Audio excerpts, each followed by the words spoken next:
training, planning, some research around. We should talk. We should talk. Been doing quite a few training programs in the last 10 years.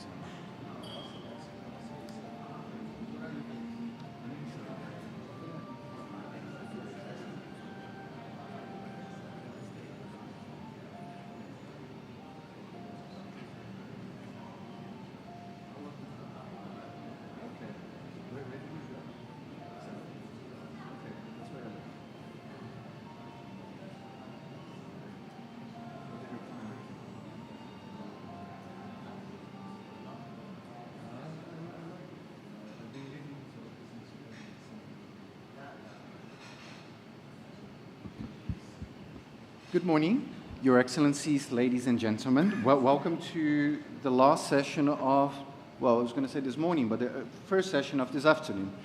I understand that this is the last session before lunch, so we are standing between you and food, which is always something quite tricky. But nevertheless, we have a fantastic lineup of speakers here to discuss state building challenges in Africa, resilient institutions for sustainable peace and development. And this is probably one of the most important topics for us to discuss regarding contemporary peace building in the continent.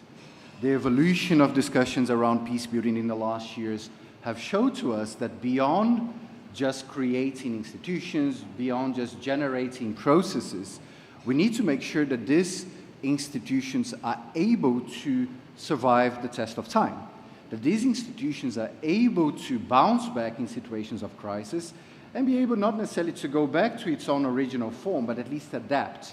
And I think the main idea when we're talking about resilience, and then we started some of those discussions, is understanding that fragility is something that every society has. No society is entirely resilient. Fragility is something that you would find from the most stable countries. And that is the core when we're building institutions that last. That is at the core when we're building processes that effectively support us towards sustainable peace, development, and environmental concerns.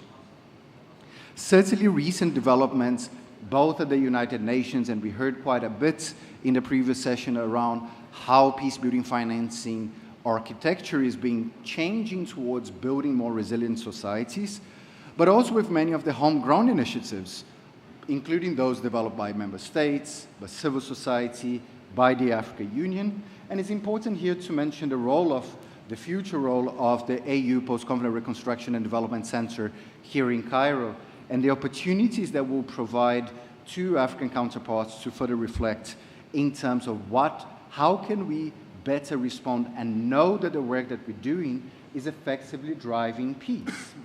Because the moment we focus simply on fragility, we're trying to understand what drives conflict. When we start focusing on resilience, we start focusing more on what drives peace. On that note, we are running a bit late, as you know, and we have quite a large panel with 8 fantastic speakers.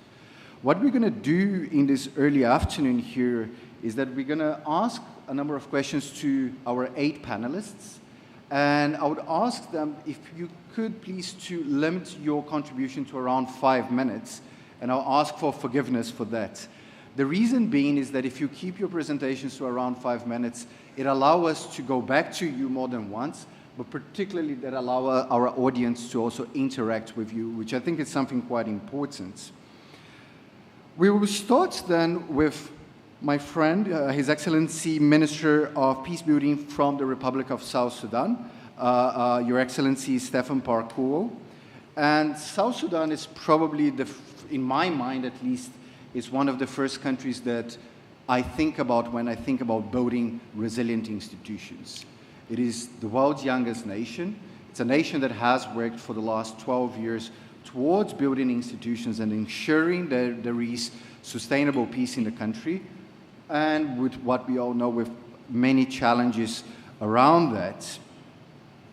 So, Your Excellency, I wanted to ask you 2 questions on that regard and to think of the experience of South Sudan. The first one is, of course, your ministry has been recently established and is in the process of developing institutional capacities, policies, strategies that can effectively support the work of state building and building resilient institutions in South Sudan.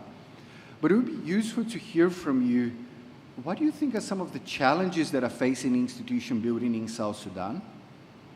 But also, along the same lines, how can these partnerships contribute to building resilient institutions towards sustaining peace and development in South Sudan? You have the floor, sir. Well, thank you very much once again. First and foremost, for us to discuss South Sudan, we need to go back a little bit of its history. The history is very long. We can talk about it until the cows come home. But I will try to be brief because now I have only 5 minutes. South Sudan is the youngest state in this continent, one of the youngest in the world. We were admitted to the membership of the United Nations to be a member of the world's nations, member of the community of the world nations on July 14, 2011. That gives you the real picture of what the state should be doing. The only thing we brought to the government in 2005, when we were part of the Sudan, was an organization called SPLM-SPLA, which is a National Liberation Movement, National Liberation Army. So we started with that. And the ultimate goals to begin with, that to create a state out of that, was to transform the SPLM into a conventional democratic political party, and the SPLA into a conventional national army. Then the new state, actually before it became a state in 2005, we had government of Southern Sudan to start the foundations of our institutions. All the attempts to create competent institutions, because when we talk of the states, we are talking about a collection of all these institutions. A system of institution is what we call a state. That means civil service, the national army, and other technical institutions of the state. That was the project between 2005, 2011. 2011, July, we became independent, and in 2 years, war erupted. The war destroyed all those institutions. The SPLA, which was supposed to be transformed into a national army, split into two. And the fragmentation of the civil service institution happened because the war broke the country almost into pieces. It created enclaves of the governments, we call them government control areas, and the rebel control areas. So parallel institution building took place over the 7 years. Now, with the signing of peace agreement in 2018, we signed an agreement of reform. If you read the hierarchies, the contents of it is all about reform, institutional reform. And it is like a question of eggs and chicken. Is it chicken first or egg first? Is it state first or peace first? You need a peace-building state, a state that builds peace, institution built for peace building. That is the challenge we are facing now in South Sudan, and that is where I personally come from as a National Minister of Peace Building. My ministry is also the youngest institution in the country. It was established by the agreement. Again, I invite you to reading the agreement, the RRCs. The content of RRCs is about institutional reform, constitutional reform, electoral reform, everything in it, including judicial reform, everything about it is reform. Reforms technically mean reestablishment of the institutions that have been run down to the ground by war. This is where South Sudan is. Thank you.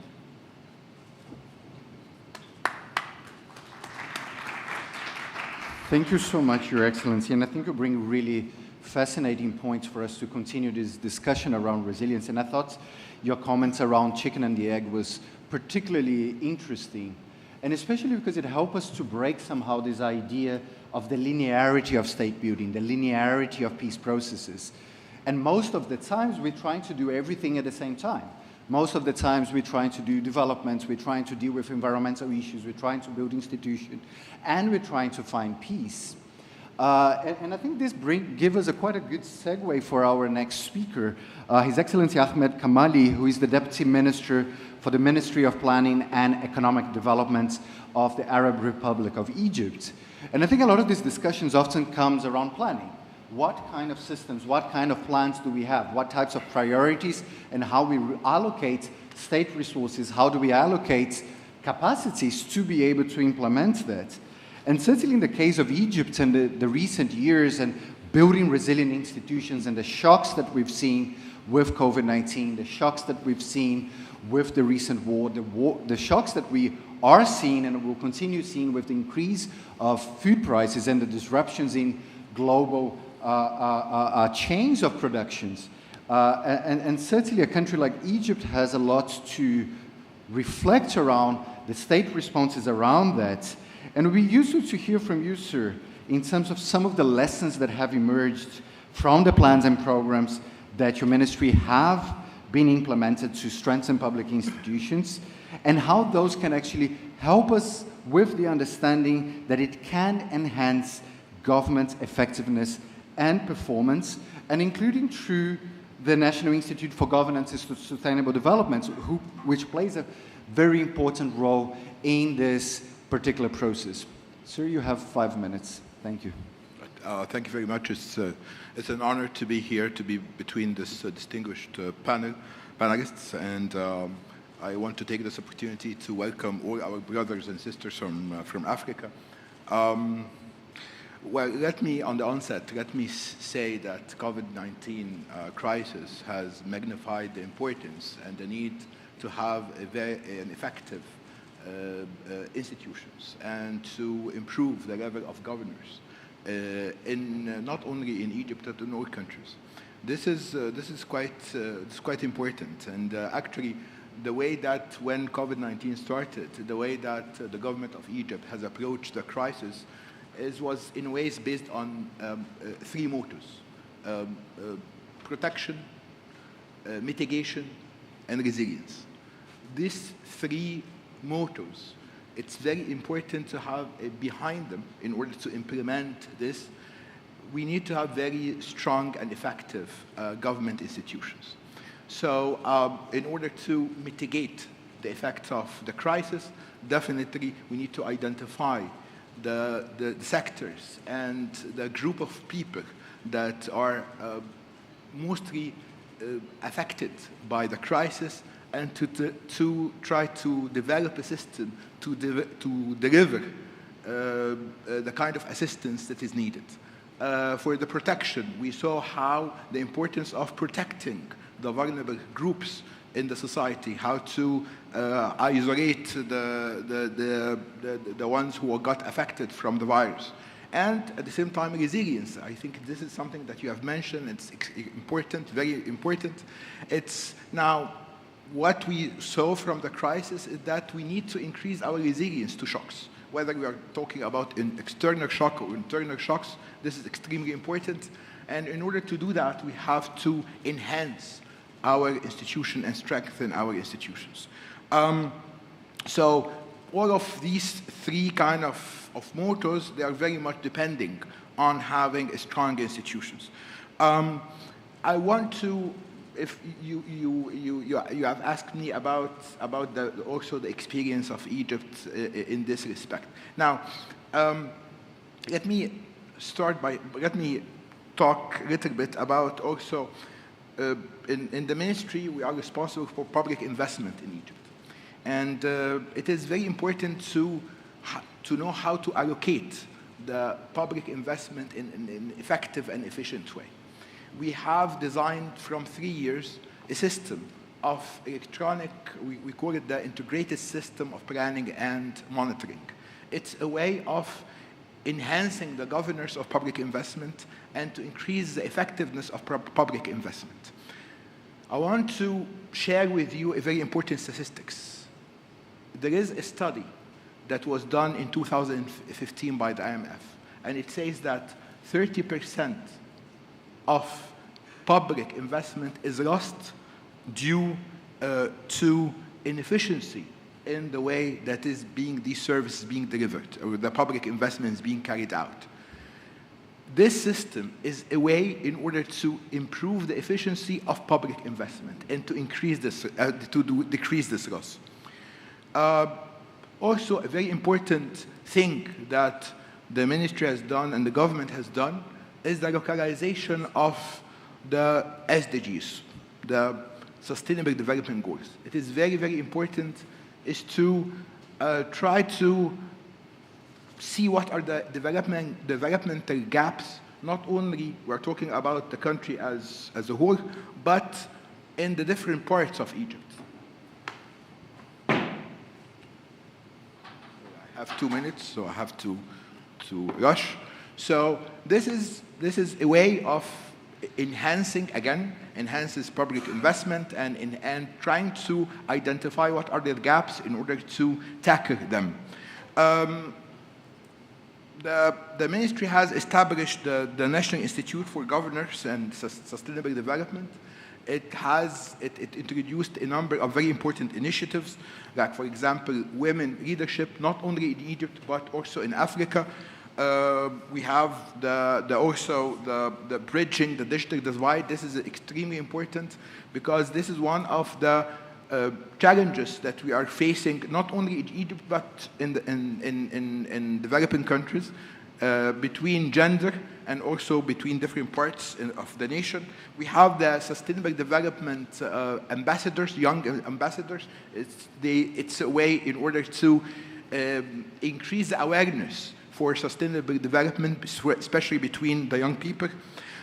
The last thing that I want to say, and this is, again, it's something that was initiated 3 years ago and 4 years ago by the ministry, and it was found to have a very great success, is the establishment of technological centers in Egypt. We have now almost 286 technological centers. They're in a very quick way, they are separating between the provider of the service and the citizen in order to reduce the incidence of corruption and to enhance governance of public services. I will stop here, and I don't think that I did exceed my 5 minutes. Thank you so much, and apologies for that. I hope we will have time to go back to you. Sure. And I think you mentioned some really important points when we're thinking about state building and building resilient institutions. And one point you mentioned, Your Excellency, is this issue around building resilient institutions, true institutions that are accountable, through creating monitoring and evaluation and planning mechanisms that assist those institutions to be able to become more resilient to particular shocks. And I thought that was incredibly useful to hear those lessons in line with challenges that are facing a variety of countries now, especially in the global situation that we are at the moment.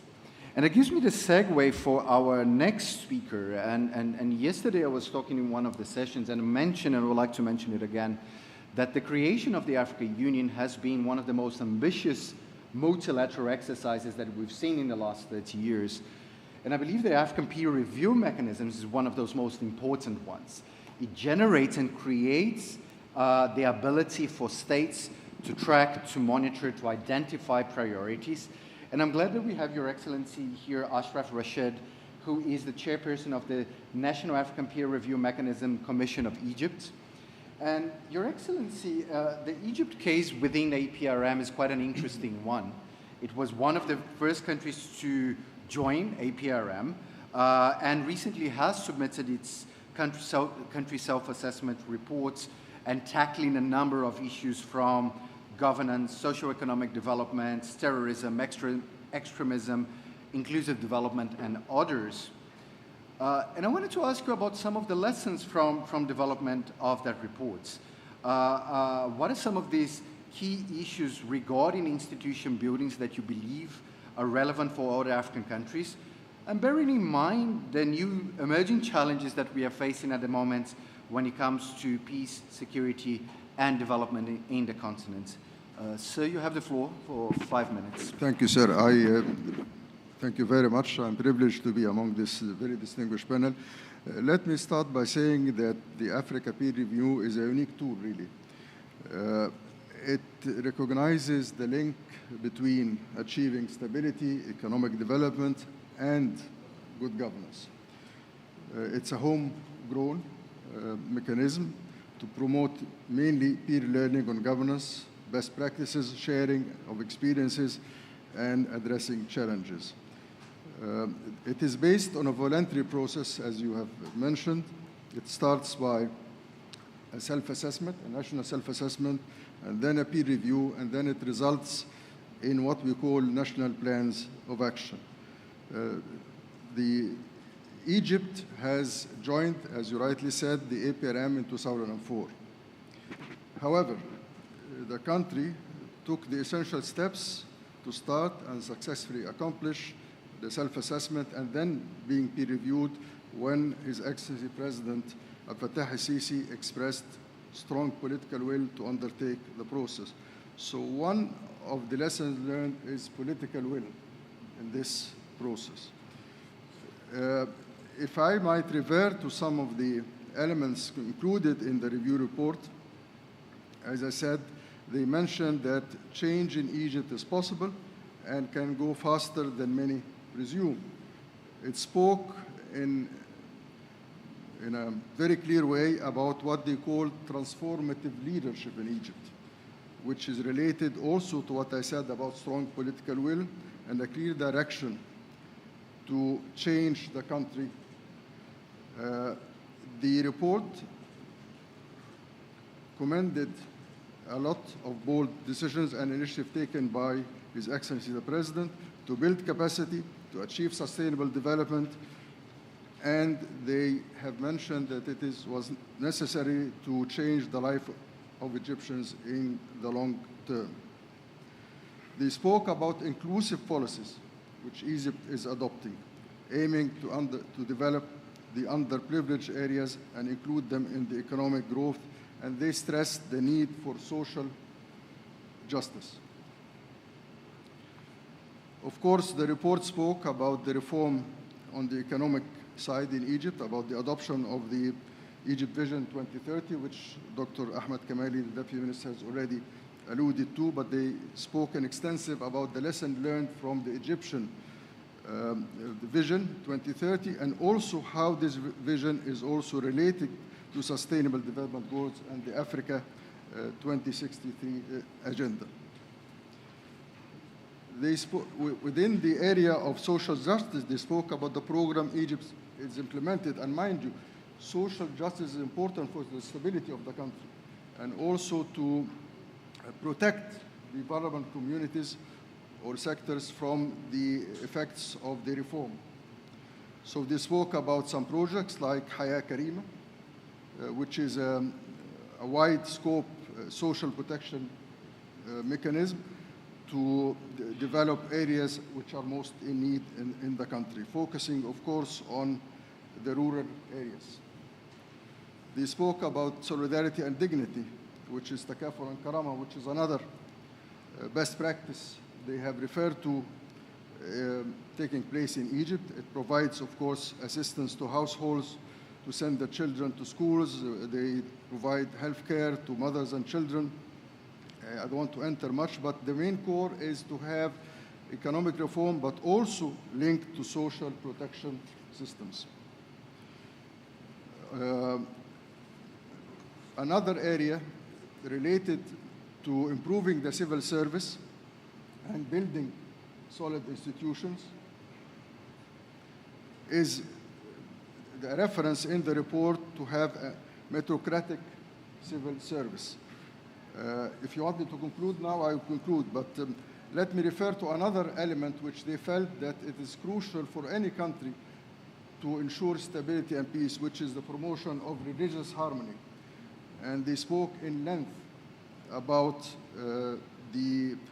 what the state has done under the leadership of the president to promote what they call and protect religious freedoms in the country. And of course, fight or combat extremism and terrorism. I'll stop there, but there is other elements. I hope you give me the floor once again.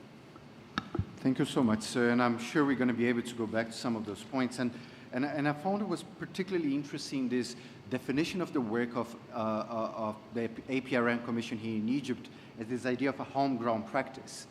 Because to a large extent, I think we're often talking about defining priorities and defining solutions, but there is enough evidence within research that says that when those priorities and those solutions are homegrown, the chances of sustainability is much higher. And I think the example of Egypt is quite useful because it allows countries to identify not only what the problems are, we all live in societies that have problems within the core of our nature, but it's how those problems actually translate into a planning process that effectively helps the building of the stronger institutions that can ensure that either peace is sustained or conflict is averted. And that breaks that idea of a linear way of seeing those responses. When we're thinking around state building, when we're thinking around building institutions and resilient institutions, they all come from the same basis. These are institutions that should be able to deal with crises in a way that they don't fall apart. So the example of Egypt in that sense is particularly elucidating. And I wanted to see the other side of that coin now with our next distinguished speaker, and looking into the idea of building institutions and state building from the eyes of the African Union Commission itself. When the Post-Conflict Reconstruction and Development Policy was approved in 2006, was and still is to a large degree one of the most progressive policies when it comes to peace building, and the idea of seeing peace building as this multi-dimensional and multi-sectorial type of initiatives that have that mix of being both activities and objectives at the same time. And the timing now for the African Union, I think, is quite an interesting one. We saw a very innovative approach of the African Union a couple of years ago in the Gambia that played an important role both for responding for the needs and priorities that had been identified by the government itself, but also the opportunities of the revitalization of the policy that it's happening as we speak. But from an institutional point of view, the AU itself is in the process of building itself as a resilient institution, including through the creation of the PCRD Center here in Cairo. So our next speaker, Ambassador William Kenridge, apologizes if I said it incorrectly, and who is a senior advisor on governance and peace building at the Office of the Commissioner of the POPs Department at the AU Commission. And so I would like to ask you two questions from the African Union experience. And I think the first one is a reflection on how can the current PCRD policy review reflect the adoption of a new state-building approach that is in line with regional, national, and local priorities in the continent? And the second question would be, what role does the AU PCRD play or can play in taking forward this new approach, including through the development of needs assessment missions that it has been conducting all over the continent, but also a particularly important point that the African Union often plays, that is the coordinating role amongst other national, regional, and international actors. So, sir, you have the floor for 5 minutes. Is my microphone? Okay, sorry. Yeah, thank you very much, moderator.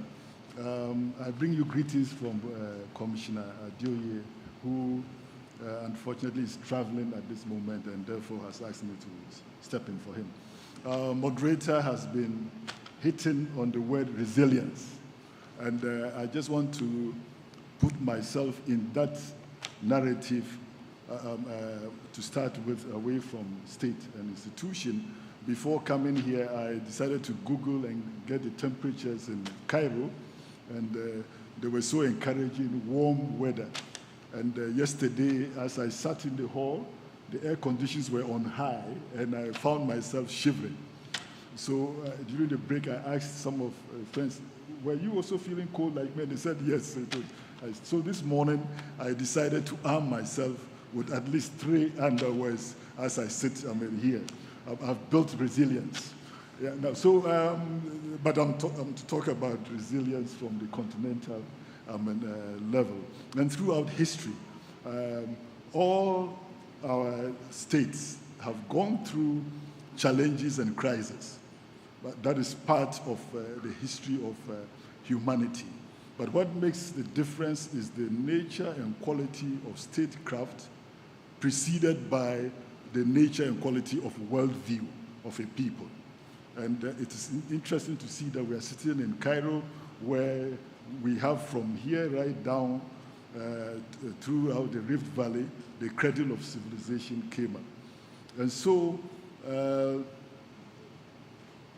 we need to appreciate that in order to respond to challenges of peace building, whether it's at the state or continental level, it is important for us to be clear about what our worldview is.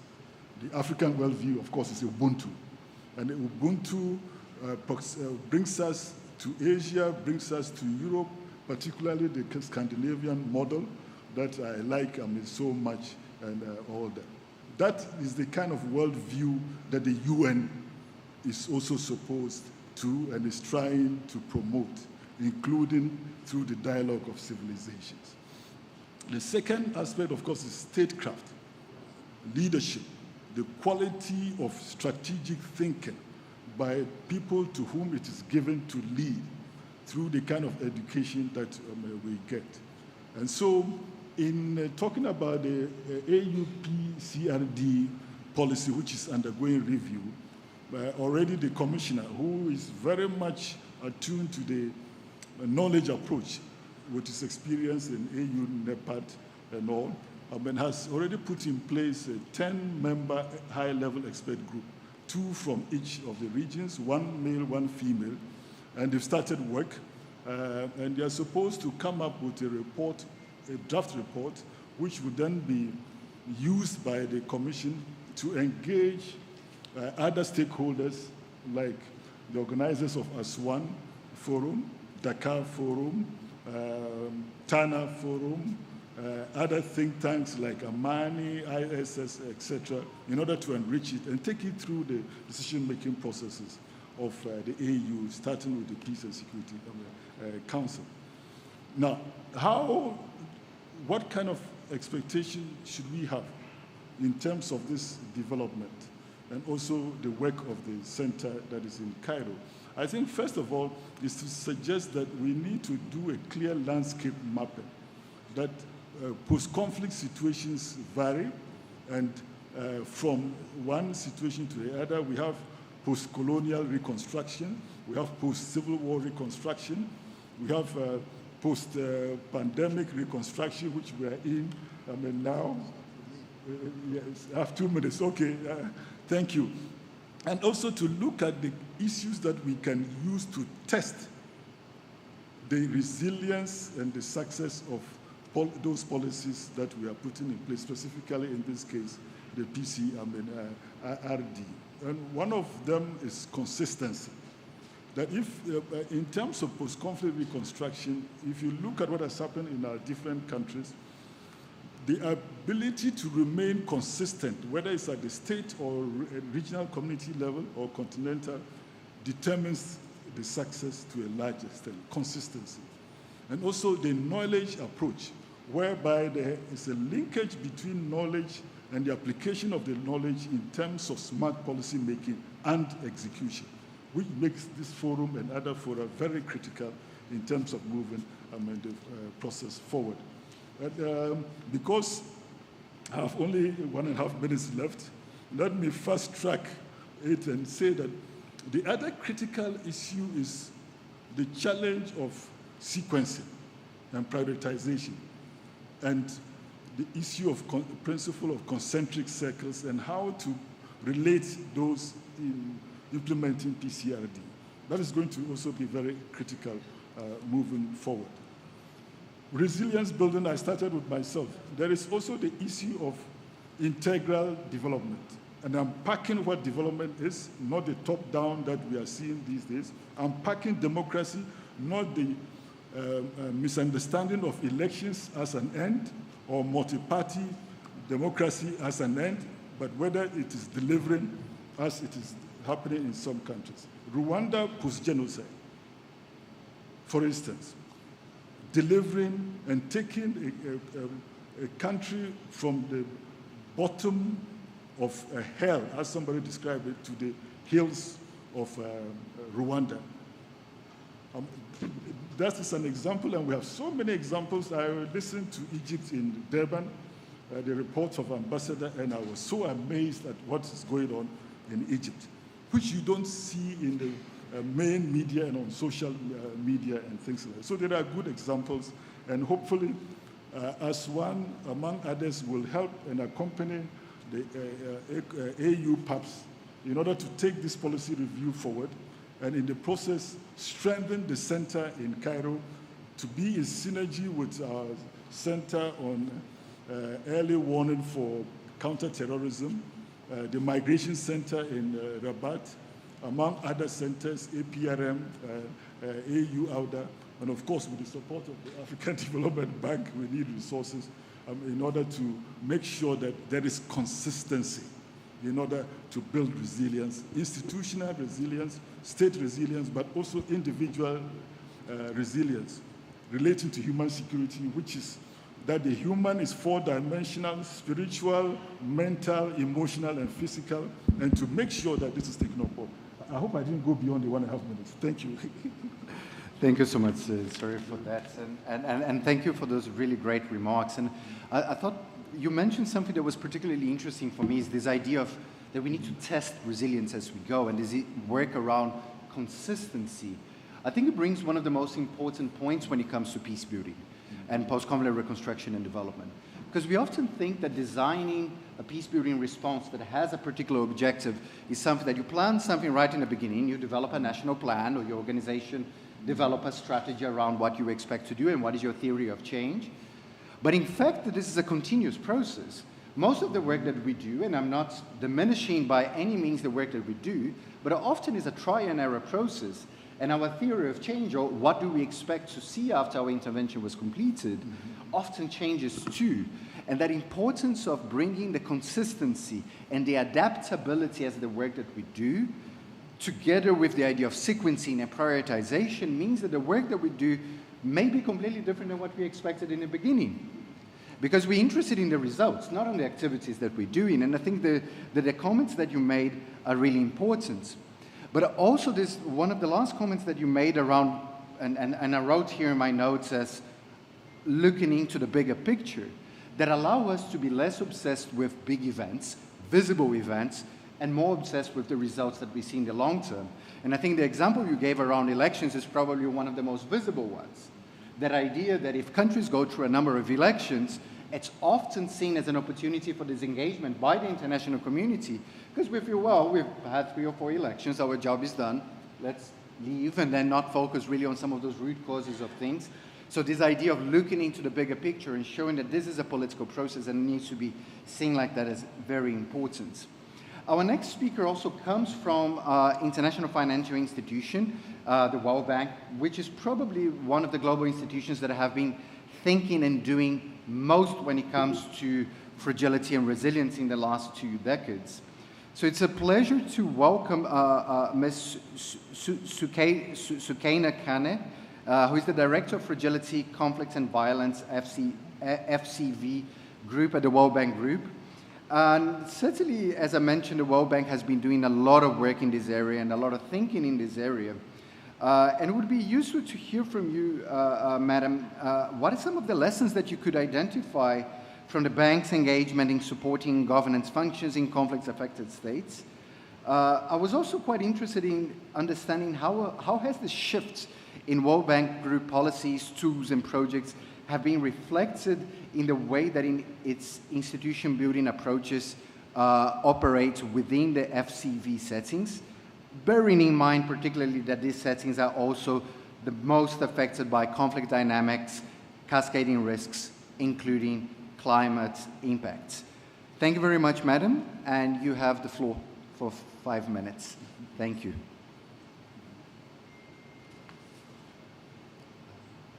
I could go over 5 minutes here, but more seriously, good morning, good afternoon to you, and very happy to be part of this distinguished panel.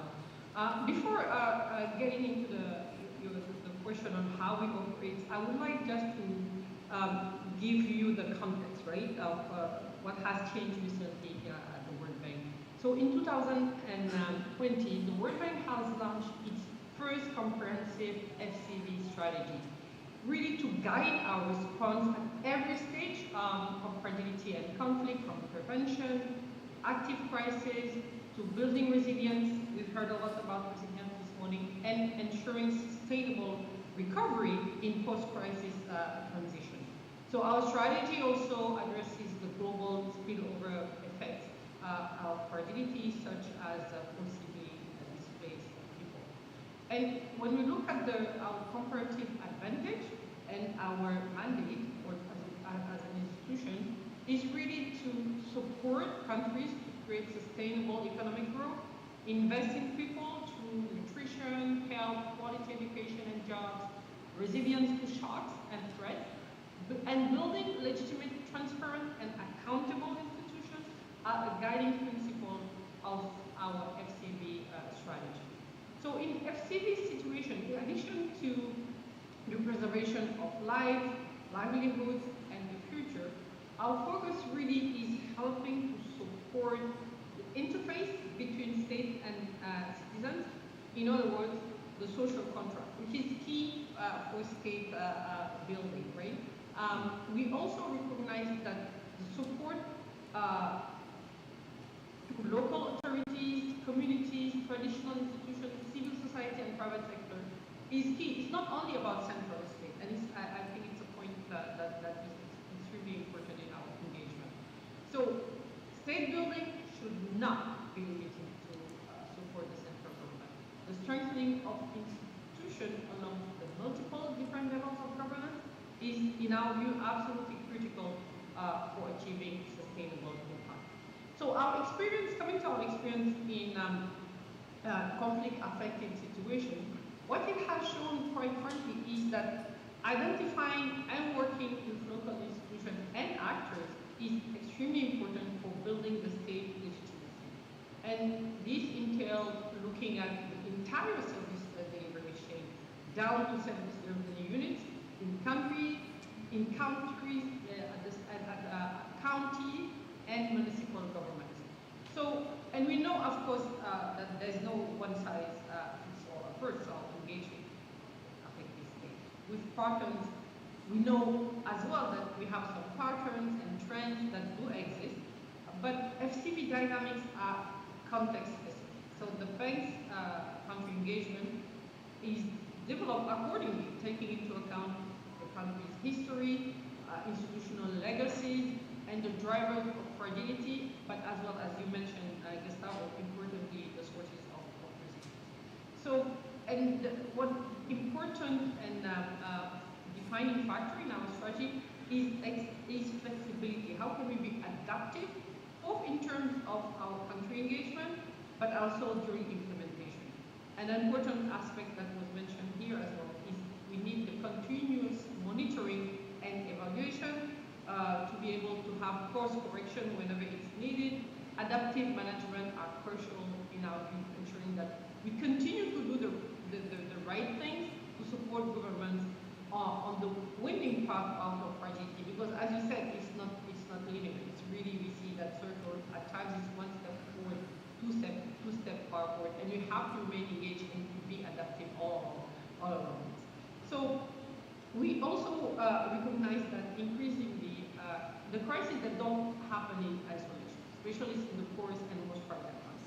So the governments are faced not only with addressing FCV, but as well the intersection with other threats, including climate, natural hazard, food insecurity. Now we see the impact of the war in Ukraine, macroeconomic shocks, and the spillover shocks of like the one of course displacement. That's why we talk about compounding risk. So the other element that we believe is important, and it was mentioned as well, is on crisis prevention and preparedness. We know that it's not about if a crisis will happen, but when and how would it be economic crisis or would it be a health crisis, and the ability for a state to face this crisis, to build resilience is important. Another important element, even though it's not the solution alone, is about financing. We have significantly increased our support to countries affected by family and conflict from 3.9 billion in FY16. Now we are reached 15.8 billion. So, and building on the intervention from the Minister of South Sudan, we would like just to probably give a specific example on how we work with the government and how we can make efforts to preserve the basic services in the most challenging situation and build capacity wherever and whenever possible. So taking the example in South Sudan, we have relied on our program, but as well on partners, right, to provide vital services in South Sudan.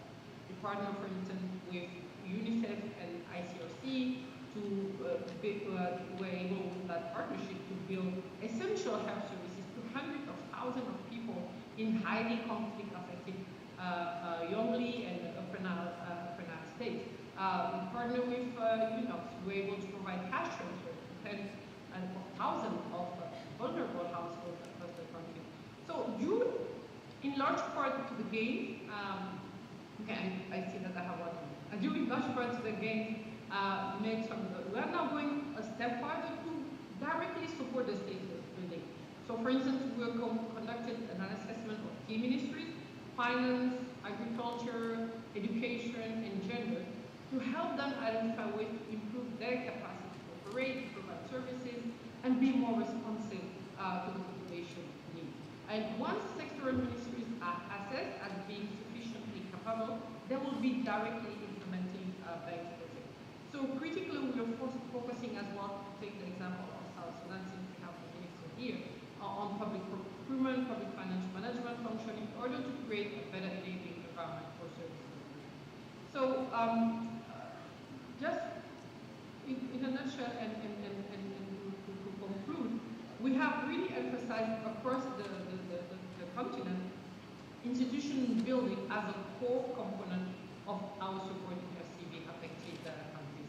And it runs from building core public financial management system in Somalia, boosting the presence of the state and service delivery across national territories in Cameroon, supporting the establishment of social contracts, or rebuilding broken ones to the extent possible in DRC and elsewhere.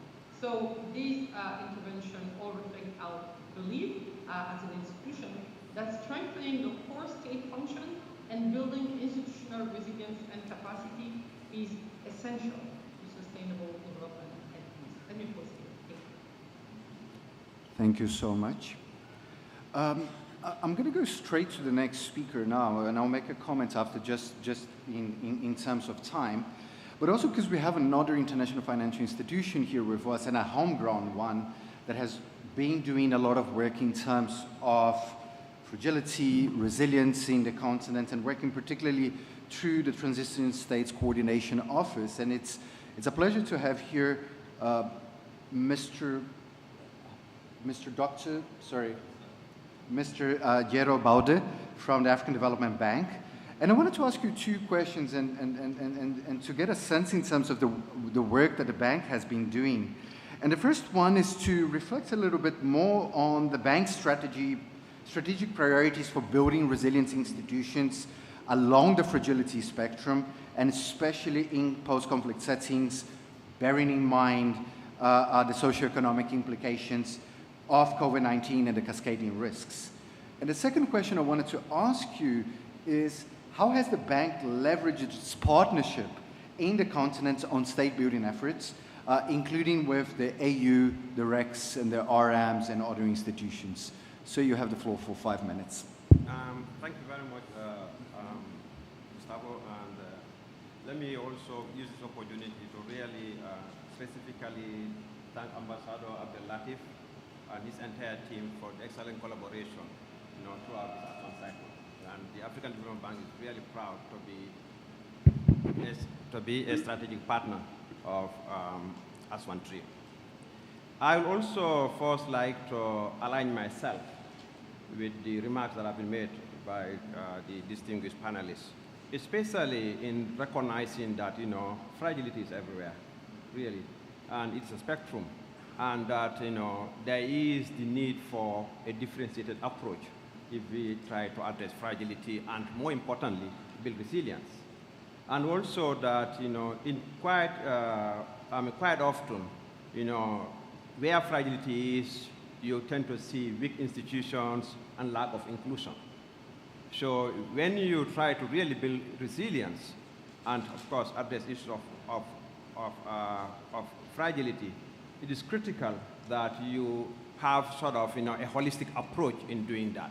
But as you rightly said, Gustavo, at the beginning, I think we should have, a positive, outlook, a positive mindset when we look at it from the issue of how do we bring peace. And this brings the issue of prevention at the center of the work that we do. That is, we have to build resilience, we have to prevent conflict, and that we need to have well-functioning institutions and systems in place to be able to achieve that.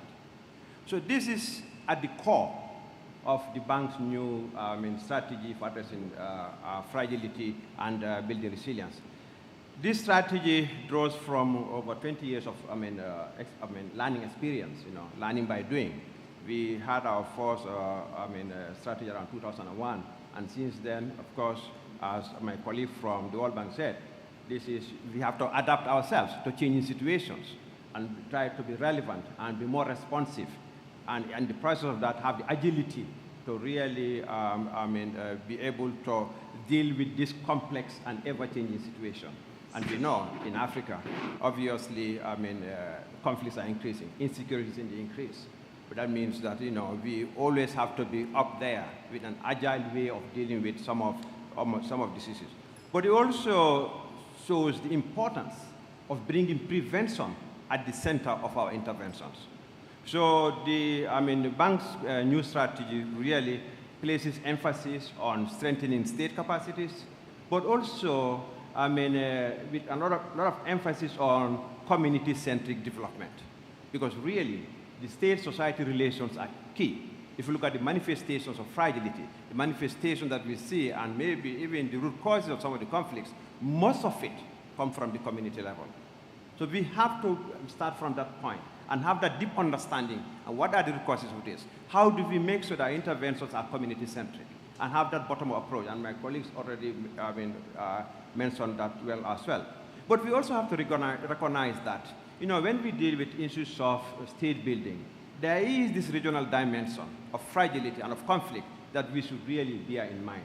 So we should make sure that our responses are also having that regional consideration in mind. When you look at the regional hotspots in Africa, look at the G5 Sahel, look at the Lake Chad Basin, look at what's happening in the Horn of Africa, and of course, northern Mozambique. These require regional solutions. So when we talk about state building, we have to apply those regional lens. Let's look at briefly the case of the G5 Sahel. We know that, it is a very challenging environment.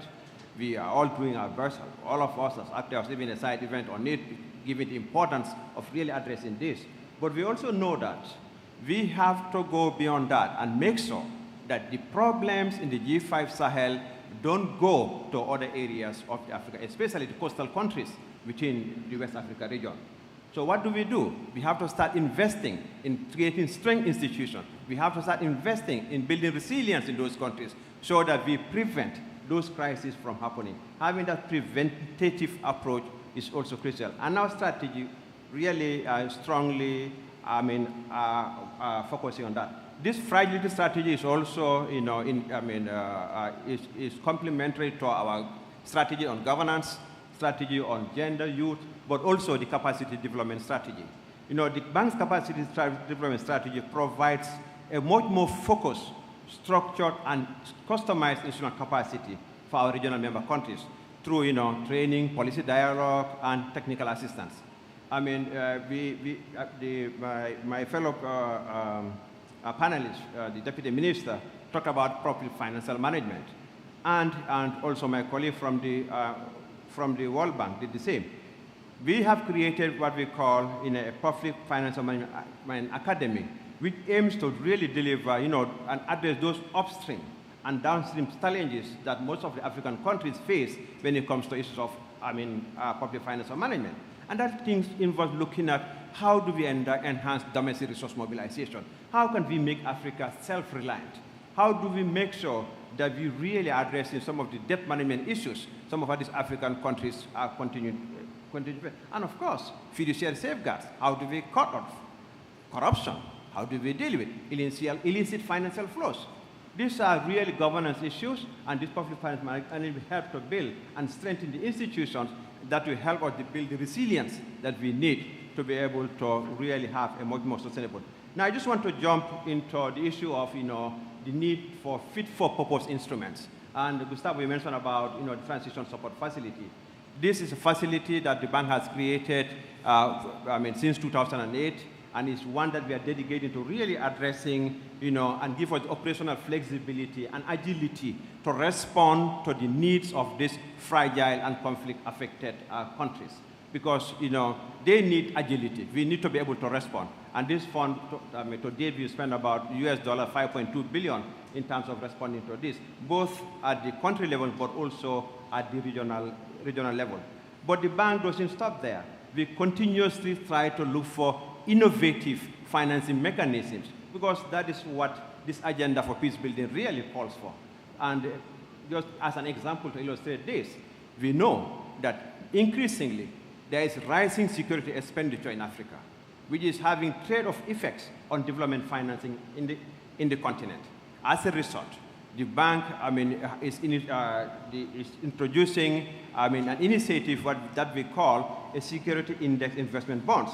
And this is basically to advise and assist our regional member countries in how they can optimize the resources they need to address insecurity. That will involve mobilizing resources to first address the root causes, but also to enhance the capacity to protect the investments that are already made. A typical example with what is happening in northern Mozambique, with those guys invest about 24 billion, but they run the risk of losing everything because they are not being protected. So we need investments that will help us to really, address these insecurity issues that most of our countries are there. And of course, the rehabilitation work that follows when there are crises happening. So this is something that we will continue to innovate. But finally, on the issue of partnership with the African Union, in fact, all that I've said is practically impossible to do as one institution. So that is why the bank is strongly committed to the triple nexus approach. We have to work across the board, humanitarian peace, development and peace across. And specifically coming home, we are also committed to the partnership with the African Union, and also the regional economic community, because this is the only way we can get homegrown solutions for African problems. And I think we'll continue working with the African Union. We already are on a good trajectory, and we'll expand on this going forward. Thank you very much. Thank you so much, sir. And I wanted to use your last point as a good segue for our next speaker. And I think when we look at this panel, it really shows like a small microcosmos of what peace building is about. The diversity of actors that are here. And it's not even everyone. We still need civil society, we still need activists, we still need a whole range of actors. But it shows how difficult it is to build resilient societies when we're talking about such a wide range of actors. And therefore, the issue of partnerships become then so important. And our next speaker from the United Nations Development Program really would be able to share with us some of the most interesting processes that we've seen in the last 15 years, and particularly considering the role that UNDP has played in terms of not only the work on the ground, but conceptually in helping bringing issues around resilience and fragility to the core of the peace building agenda, both by hosting the Secretariat of the International Dialogue on Peace Building and State Building. And while I think the peak of the IDPS 10 years ago with the New Deal have maybe faded a little bit, many of these concepts remained, and UNDP played a really important role in that. And I wanted to know, and we have here Samuel Risks, who is the head of Conflict Prevention, Peace Building and Responsive Institutions at UNDP. And I wanted to ask you, Samuel, in terms of what are some of the lessons that these engagements, both in terms of IDPS and many other issues that UNDP has done, in terms of the broad range of sectors, and how can we strengthen institutions in complex and volatile post-conflict settings? And a second one, and focusing again on the issue of partnerships, UNDP Strategic Plan 2022-2025 talks very specifically about elevating, and the choice of words of elevating existing partnerships and forging new ones while employing flexible instruments, modalities, and funding for institution buildings. So I'd love to hear more about the UNDP experience. And once again, thank you very much for being here. And Samuel, you have the floor and 5 minutes. Thanks. Thanks very much, Gustavo. All in 5 minutes. I'm going to do my best. I have 5 pages of notes. Let me, first of all, thank the CCCPA for the invitation and appreciating everything that was said in the panel and previous panelists. Maybe I'll start very quickly from the discussion around resilience. Your particular definition, Gustavo, but also the simplest definition of resilience, which I think really applies to the work in Africa and Arab states and everywhere else in relation to institutions. The simplest definition of resilience, perhaps, is the ability to flex but do not break. And unfortunately, in many cases on the African continent, particularly since the year 2000, we've witnessed about 21 unconstitutional transfers of power in about 14 countries. There are many countries, there are many institutions, and I think the heartbreaking case of South Sudan is one of those cases where the ability to flex but do not break, the ability of a state and its institutions to be resilient is really tested time and time again. And then add, I think, at least the triple nexus of crisis and the cascading issues, whether it's COVID or whether it's climate change or whether it's conflict and political changes and transitions that are unpredictable and constitutional. It becomes a particular problem in many different contexts as well. So when you look at all of these, and you look at some of the studies that we've recently done, mostly in 2021 and 2022, about transitions, about the quality of institutions, 2 of our studies basically stand out with some of their findings. One, I think, particularly relates to the work being done in Africa on political transitions. There are 2 key factors that actually preserve the resilience of countries, institutions, etc. The historic role of a transformative leader and the strong role of institutions. Ghana and Tanzania certainly stand out in this particular case. Another study looks at the role that investing in transparent, accountable, and inclusive institutions and how that actually enables poverty, reduction of inequality, boosts access to services, and certainly has this quality of addressing the resilience of institutions and states in crisis and non-crisis settings alike. So maybe to come to some of these lessons and some of the other examples, 2 big things stand out. First, an international system must ramp up these collective efforts to build resilient institutions, particularly in the face of risk and complexity and unpredictability. And this is broadly what we call prevention through institutions. We've done relatively well at the operational level, at the people level. Quite a lot of that is the infrastructure for peace, mediation, local peace builders, local leadership. We're trying to do better at the systemic level to address systemic level problems, climate change, pandemics, the return of violent interstate conflict, etc. But the key hinge, the key place for prevention will always be institutions. institutions. And as Sukaina mentioned, from the perspective of the World Bank and us as well, it is the core of government, it is the center of government, and it is everything subnational as well, government level, local community level, local governance level as well. So, in the face of the flex but do not break, I think these are some of the cases that we are seeing. Our strategic plan certainly talks more about supporting state institutions, more and more in the next 4 years to better anticipate the crisis through innovative mechanisms like crisis risk dashboards to embed these in state institutions so that the link between data, analysis, decision-making, and action really shrinks and doesn't take years, but it takes months or weeks to be able to respond and boost the ability of state capacities to respond as well. The pandemic stands out as a case where there are lots of really bad examples, but lots of really good examples. Nigeria, I think our support to the establishment of a presidential task force to coordinate the health response and support decision-making was one of those cases as well.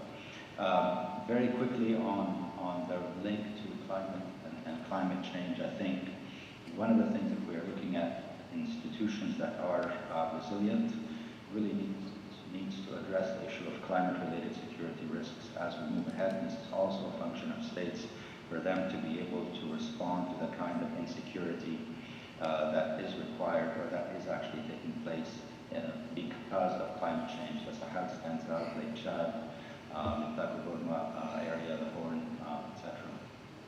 On the point about partnerships, and maybe with a particular focus on institution-based and people-centered approaches, we're really quite proud that we are now hosting, and for the next 3 years, the Secretariat of the International Dialogue on Peace Building and State Building.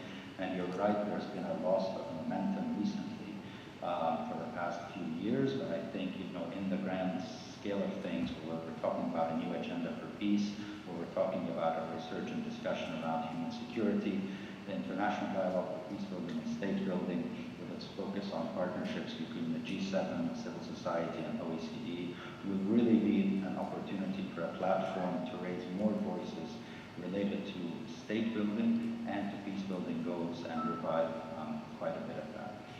The inclusion agenda is quite critical. I'm sure a lot of people are thinking about the gender work, but for UNDP particularly in 2021, we launched a gender seal for public institutions. South Africa and Egypt have definitely been part of this, and this is to promote quite a bit more of women in peace building as well, from mainstreaming to actual design and process. One thing I will try to close with, I wasn't aware I hit the 5-minute mark yet, but let me then try to close with the focus on particular institutions. Our sense, I think, is even though we're in the presence of the World Bank and African Development Bank, money will not solve all of the issues. I think we need more energy around capacity building and more energy around advocacy for changing the operating context in which we all operate. Because in the current context, with a global interstate conflict and the cascading problems with food, energy, etc., we need to go back to a grand vision of promoting peace building and state building and functioning multilateralism as well. To close, our administrator about 2 months ago in promoting, among other principles in the UN system, in promoting the Financing for Peace Building Week that took place in the UN system, he said, basically, if we want peace, we have to invest in peace. That's our financing, our energy, and our voice, which is all the advocacy effort. Thanks again for the invitation, and back to you, Gustavo. Thank you very much, Samuel. And I think it's a really interesting segue for our last speaker today, and especially when we're talking about building resilient institutions within the context of people-centered approaches.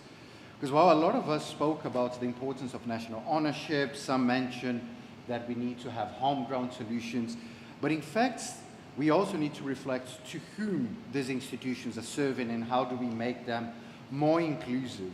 And this is what we asked our final speaker today to reflect a bit more, We have here Ms. Cynthia Chigwanya. She's the African Union Youth Ambassador for Peace for Southern Africa at the African Union. And I wanted to ask you, Cynthia, and thank you so much for being here. In the context where many global and regional policies become more and more focusing on issues related to gender, we celebrating now the 22nd anniversary of Resolution 1325. We have Resolution 2535 that talks about youth peace and security and women peace and security in the case of 1325.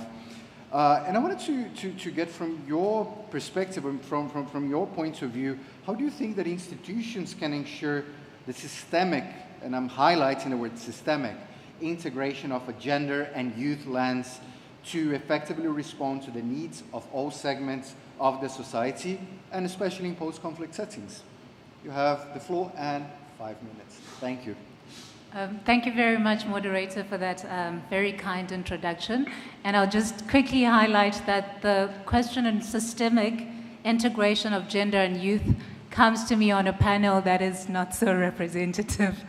But thank you so much for that. I will tackle the question in two aspects. The first being the theoretical perspective and finally the practical side of things. And theoretically, the moderator has done a great job in indicating resolutions such as Resolution 1325, Resolution 2250. At the African Union level, we've got the African Union's Continental Framework on Youth, Peace and Security. So from a theoretical perspective, we already have these frameworks both at the international level and also at the continental level.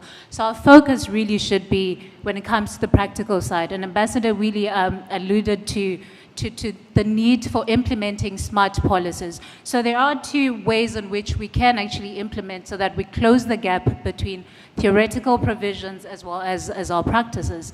And the first being unlearning.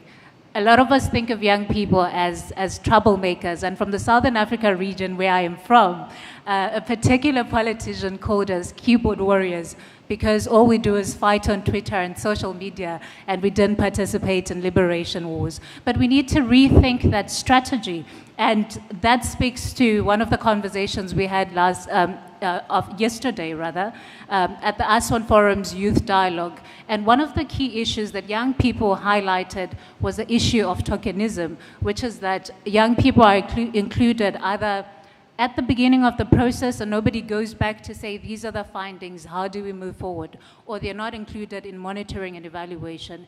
And that links to some of the stereotypes that we have that allow us to discard young people somewhere within the process. So one of the key issues that we can actually look at systemic integration of youth and women is to view them as key stakeholders. In that way, we cannot discard them on the process because we understand that they are integral to the implementation of various projects that we have.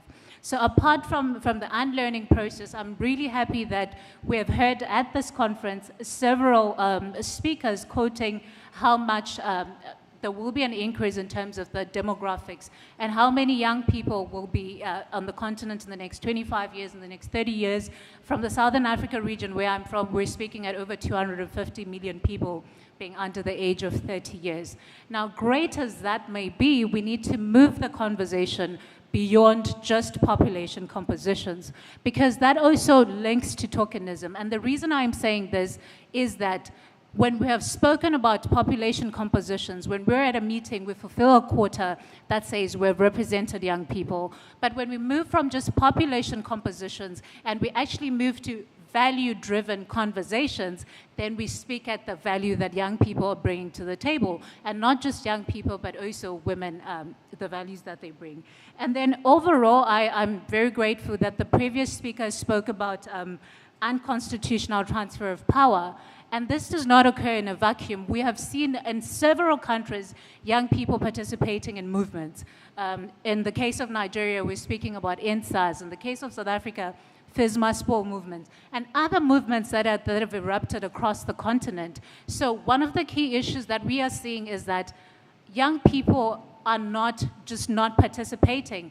They found alternative ways of participating. So our conversation should be, how do we bring them back so that they participate in invited spaces where we can sit at a dialogue like this and discuss and say, this is how we do development, and not going to the street and destroying infrastructure, which is what we have seen across the continent. And finally, to just touch on some of the final aspects of the question, which is systemic integration of youth and women in development processes.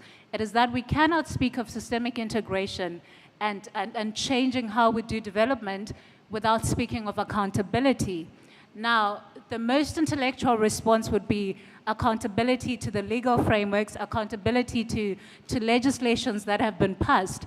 But we also need to speak of accountability to each other as human beings and accountability to humanity. And I think that on its own will bring ethical leadership, not just to young people themselves, but also to the various stakeholders that we engage with. If we think of women as a sister, if you think of youth as somebody who is key to progressing as a continent, then we will not discard them in the process, because we understand that there is need for intergenerational transfer of skills, intergenerational transfer of knowledge, amongst other skills that need to be imparted to young people so that they participate and they are key stakeholders in development. So those are the two approaches that I have, the first being theoretical, and we've concluded that there are frameworks that actually speak to some of the issues that we have.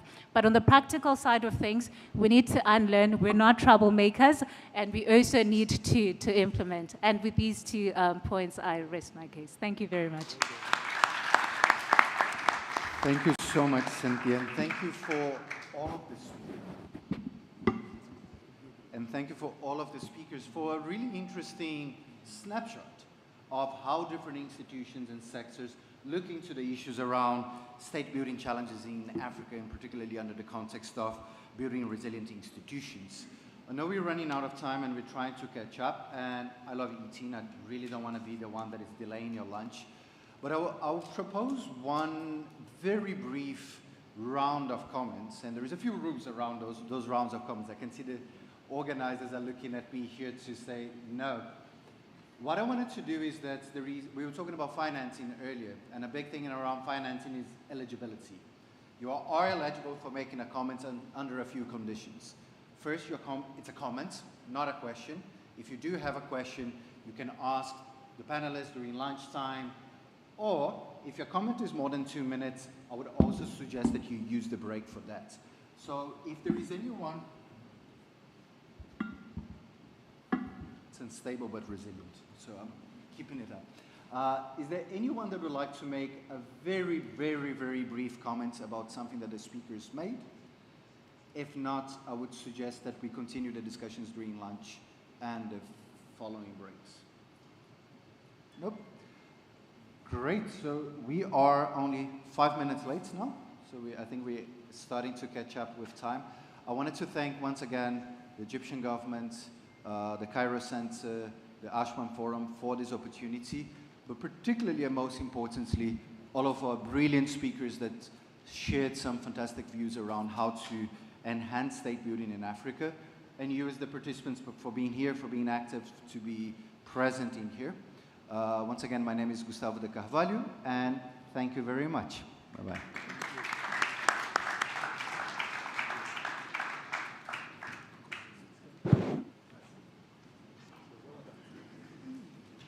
Thank you very much to our distinguished panelists. Since there's a